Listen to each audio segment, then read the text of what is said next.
মা কুইজেনে স্বাগত।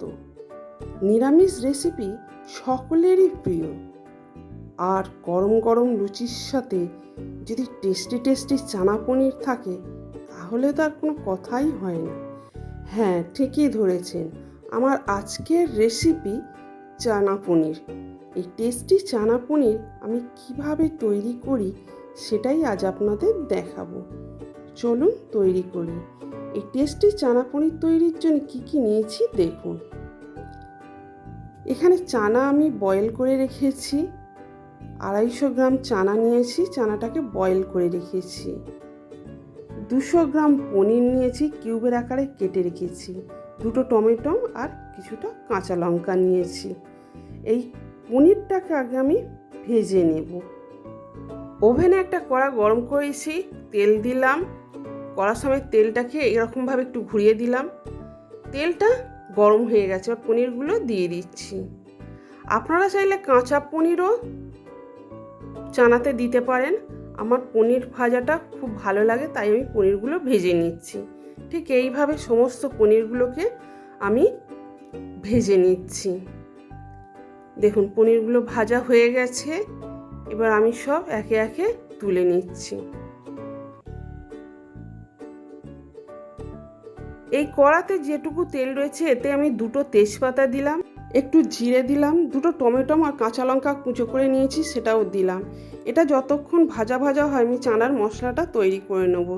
চানার মশলা তৈরি করার জন্য 3টে কাঁচা লঙ্কা নিয়েছি, মগজদানা 4 চামচ নিলাম, পোস্ত নিলাম 4 চামচ।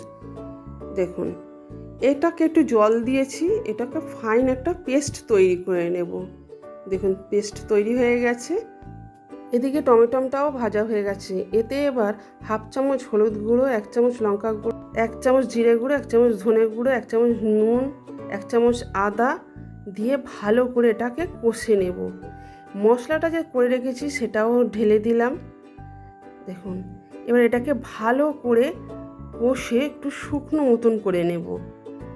দেখুন জলটা শুকিয়ে গেছে।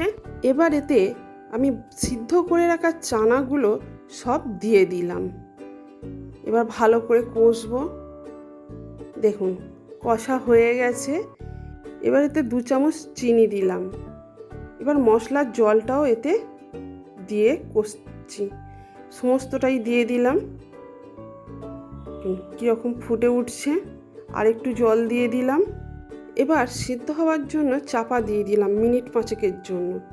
মিনিট 5 পর দেখুন সিদ্ধ হয়ে গেছে, হয়েই এসেছে।